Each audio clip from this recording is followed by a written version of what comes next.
Hello everyone, welcome to the Scumdogs Kennel. I'm your host, Chris Williams, and in today's Cryptid Corner mini episode, I have a couple of encounters, or should I say, I have people basically encountering and being abducted by both the Men in Black and by aliens from outer space. We'll read the first story. Abducted by the Men in Black, Brazil encounter unveils reptilian secret. Let's get into this account and hear how this man learned about the reptilians and the Men in Black and how they're working together. Let's get into this article now. A man in Sao Paulo found himself stalked by mysterious Men in Black suits, only to discover they weren't human at all. What began as a terrifying roadside encounter spiraled into an abduction aboard a craft that revealed horrifying truths hidden in plain sight. In February 1980 in Sao Paulo, Brazil, the witness had been followed for the past 2 to 3 months by 3 strange men dressed in black suits. One night, while standing in front of his house, a car drove up and the door opened. It seemed as though the witness lost his will and felt compelled to enter the vehicle, where he was met by the same 3 men he had been trying to hide from.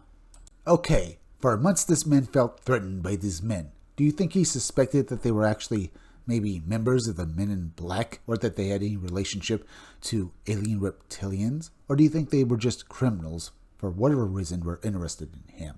Perhaps they were going to abduct him and maybe make him a slave or something on a plantation. I mean, that could be the reason, folks. I mean, in Brazil and certain countries, people have been abducted, well, to basically be worked to death. That's the only thing I can reasonably say why these 3 men would be interested in this man, unless he himself was a criminal and he owed these men money. But is that what was going on here, folks? Because I would love to hear, well, the explanation from this man of what he thought these men were after him for, but we don't know. Either way, we can only just surmise what he thought at the time, what these men were and why they were after him. Let's continue, though, and see what he actually found out. They drove around for a while until they reached a wooded area outside the city. The car stopped near a large hovering object encircled by a luminous ring. The witness and the 3 men walked underneath the object and were hit by a beam of light. Suddenly, he found himself inside the object, sitting in a chair. To his dismay, handles appeared on the chair that secured his wrists, and an iron bar pressed against his forehead, while another device held his neck in place. The 3 men then transformed in front of him, shedding their human skin to reveal green, scaly reptilian creatures with heart-shaped heads. These beings interrogated the witness and spoke of impending global events. At one point, a door in the room opened, and he was horrified to see human corpses hanging by their feet from hooks on the walls. Everything went blank after that, and his next conscious memory was of standing next to a theater near his home. Source: Antonio Hernandez, UFO Universe. Now, folks, we have to ask about this. He said that he saw bodies, well, hanging on hooks through a door. Was this intentional, perhaps, to let this man know that if he did not do the will of these entities, that he himself would be killed? Or was this all a warning, perhaps? And were these bodies maybe just, well, more human disguises? Remember, these reptilians apparently shed their skin, folks, revealing themselves to basically be lizard men, alien reptilians. I'm just wondering if in that room these were just more human disguises, or what. Either way, certainly a terrifying encounter and showing this man truths about the world. But either way, let's move on to the next article. Abduction in Bangor, Maine. An experiencer's harrowing night with towering gray aliens. Let's hear about this man and his encounter with giant gray aliens, folks, and how this probably affected him for life with this, or should I say, his own alien abduction. In June 2010, a simple late-night walk in Bangor, Maine, spiraled into a chilling close encounter with towering gray aliens inside a glowing purple and blue craft. Missing hours, telepathic reassurances, and an inexplicable physical change left the witness questioning reality itself. Was it healing or something far more invasive? The witness was visiting his mother and late at night left the house to visit a longtime friend who also lived in the city of Bangor, Maine in June 2010. It was only a 10-minute walk. However, during his walk, his next memory was of having his eyes closed and hearing a calm, soothing, almost hypnotic female voice saying, "Kevin, Kevin, it's okay, Kevin, we are here to help. It's okay, we are not going to harm you. We're going to make you feel better."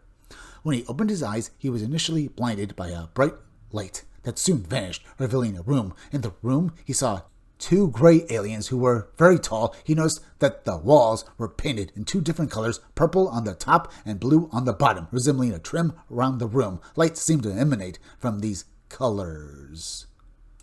He asked the aliens if they were going to harm him and what they intended to do. They reassured him, saying, "We are going to help you and fix you." The witness noted that his mouth felt like it wasn't moving as he communicated with them. His next recollection was of each gray standing on each side of him as he was placed against a cold metal object and taken down a dark, cloudy hallway that was about 40 to 50 feet long.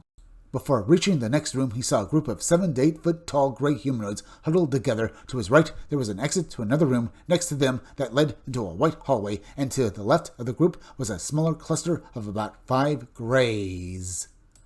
The room itself was round, dark, and foggy, with a dim light across it. The walls were indented, creating a V shape. The air had an odor reminiscent of peroxide or ammonia. As he was taken into the room, he locked eyes with one of the grays, so tall that he had to bend down to meet his gaze. Strangely, he felt no fear at that moment. Suddenly, one of the gray humanoids inserted a small black tube into his nose, which emitted a faint noise.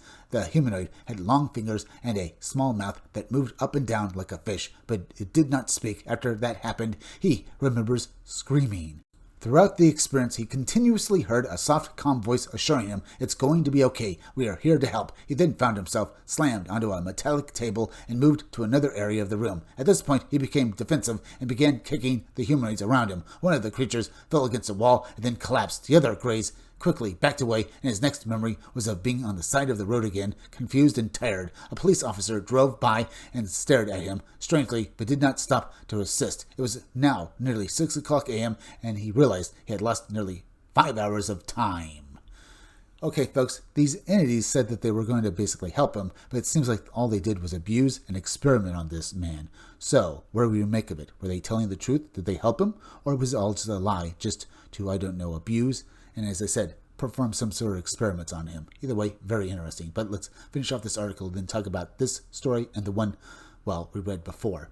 He further described the grays as being at least 7 to 8 feet tall, with long fingers, slits for mouths, and small black eyes. They communicated with him and amongst themselves telepathically. Notably, he had previously had a crooked nose, but it was now straight. The colors inside the craft were white, purple, and blue. Now, folks, are we to believe that these aliens basically just abducted this man while saying that they were going to help him and basically fix him? It was all to basically fix his previously broken and crooked nose? Because he says that's, what they did. Or was there some deeper purpose to this? Well, we can only just surmise. Maybe there was something wrong with this man that was life-threatening, but we can only guess at it. But remember, folks, there's another interesting tidbit of information. That tidbit is the fact that this man was able to kick one of these alien beings, even though it was about 7 to 8 feet tall. He was easily able to slam it against a wall and apparently knocked it unconscious.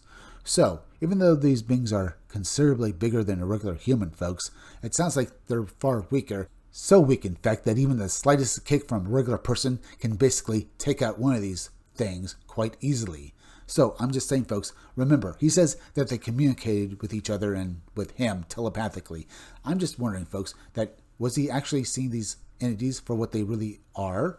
For all we know, folks, maybe they were the typical small gray aliens that everyone always talks about. Maybe they were projecting into his mind an image that they were far bigger than a regular human, therefore they should be far stronger, right? But why did the kick of a man who was tied down to a metallic metal table, who shouldn't have any leverage, easily take out one of these 7 to 8 foot tall alien beings? Yet he clearly did, and then they backed off. So that makes me think that maybe he was seeing things not as they actually are, but as the aliens wanted him to see. And with the first story, folks, with these alien beings and these human men in black suits, folks, maybe they themselves were basically showing this witness what they wanted him to see, not what was actually going on. So that's a terrifying thought, folks. Either way, we're at the end, so please go subscribe to my YouTube channel. Read comics, they're bad for you. You can use the YouTube link down below in the descriptions of the chat to go subscribe to me. Hit that like button for me. Make sure you're still subscribed. Leave some comments down below. Hit that bell for notifications. Make sure to part of the bell. They'll give you all future notifications. And please share this video out. I'm Chris Williams from the Scumdogs Kennel. Thank you all for joining me. I'll be back again tomorrow with another great video, so be sure to come back again then. Till next time, folks, I'll see you all again soon.